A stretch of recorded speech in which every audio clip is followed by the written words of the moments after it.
తాడేపల్లిలోని కేఎల్ యూనివర్సిటీలో ఈశా గ్రామోత్సవం 2026 AP state final నిర్వహించారు. పోటీల వివరాలను కోఆర్డినేటర్ స్వామి అంబర వివరించారు. ఈశా ఫౌండేషన్ని సద్గురు స్థాపించారు. ఇది ఎటువంటి లాభాపేక్ష లేని ఒక అంతర్జాతీయ స్వచ్ఛంద సంస్థ.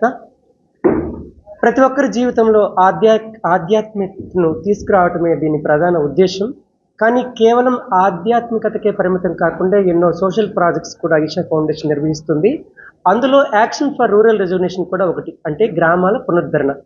ఈ కార్యక్రమంలో భాగంగా వైద్య సేవలను అందించడం, అలాగే ఈశా విద్య ద్వారా గ్రామీణ పిల్లలకు నాణ్యమైన విద్యను అందించడం జరుగుతుంది. అయితే గ్రామాల పరిస్థితి ఇప్పుడు ఎలా ఉందంటే చాలా వరకు ఆ కలివిడితనం కరువైపోతుంది. ఎవరికి వారు అన్నట్టుగా ఉంటున్నారు.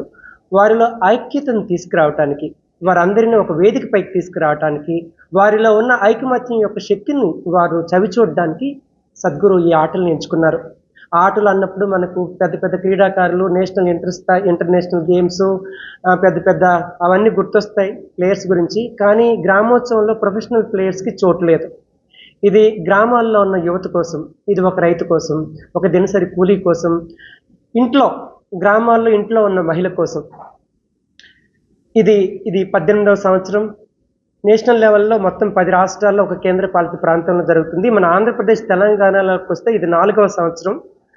ఆంధ్రప్రదేశ్లో ఇది ఇప్పుడు 12 జిల్లాల్లో 23 ప్రాంతాల్లో జరిగింది. మొత్తం 778 జట్లు ఇందులో పాల్గొన్నాయి. 8,800 మంది ప్లేయర్స్ మొత్తం. ఇది వాలీబాల్, త్రోబాల్ 2 గేమ్స్లో జరిగింది. వాలీబాల్ మొత్తం 530 టీమ్స్ పార్టిసిపేట్ చేశాయి. 6,360 మంది ప్లేయర్స్. Throwball 248 teams, 2,480 players. వీళ్ళందరూ జిల్లా స్థాయిలో ఆడిన టీమ్స్. ఈ జిల్లా స్థాయిలో గెలిచిన వాళ్ళు అంటే విన్నర్స్, రన్నరప్ టీమ్స్ ఇప్పుడు డివిజనల్ స్థాయి అంటే రాష్ట్ర స్థాయి పోటీలకు వచ్చారు. ఇప్పుడు మనం కేఎల్యూలో ఇది ఇప్పుడు జరుగుతోంది. ఇందులో గెలిచిన వాళ్ళు విన్నర్స్ సెప్టెంబర్ 6న కోయంబత్తూరులోని ఆదియోగ్ ముందు ఫైనల్స్లో పాల్గొంటారు. ఇందులో ఫైనల్స్లో బహుమతులు అంటే మొత్తం బహుమతులు 1 కోటి రూపాయల వరకు ఉన్నాయి. అలాగే జిల్లా స్థాయిలో వాళ్ళు బహుమతులను గెలుపొందారు. ఇప్పుడు డివిజనల్ స్థాయిలో కూడా బహుమతులు ఉన్నాయి. మొదటి బహుమతి 15,000 డివిజనల్ స్థాయిలో, రెండవ బహుమతి 7,000, 5,000, తర్వాత 3,000 ఇలా ఉంది. ఇవే కాకుండా ఎన్నో ఫన్ గేమ్స్ కూడా జరుగుతున్నాయి. వాటికి వేరే బహుమతులు ఉన్నాయి. అయితే ప్లేయర్స్కి దూరం అవుతుంది అనే ఉద్దేశంతో ఈ డివిజనల్స్ మేము ఇప్పుడు 2 నిర్వహిస్తున్నాం. ఒకటి ఇప్పుడు ఈ కేఎల్యూలో జరుగుతుంది. రెండవది 16వ తారీఖున ఆగస్టు 16వ తారీఖున తిరుపతిలో జరగబోతుంది.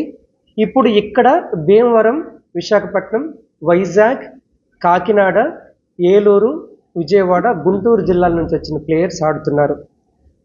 తిరుపతి లోపల చిత్తూరు, నెల్లూరు, అనంతపురం, మదనపల్లి, తిరుపతి టీమ్స్ ఆడబోతున్నాయి.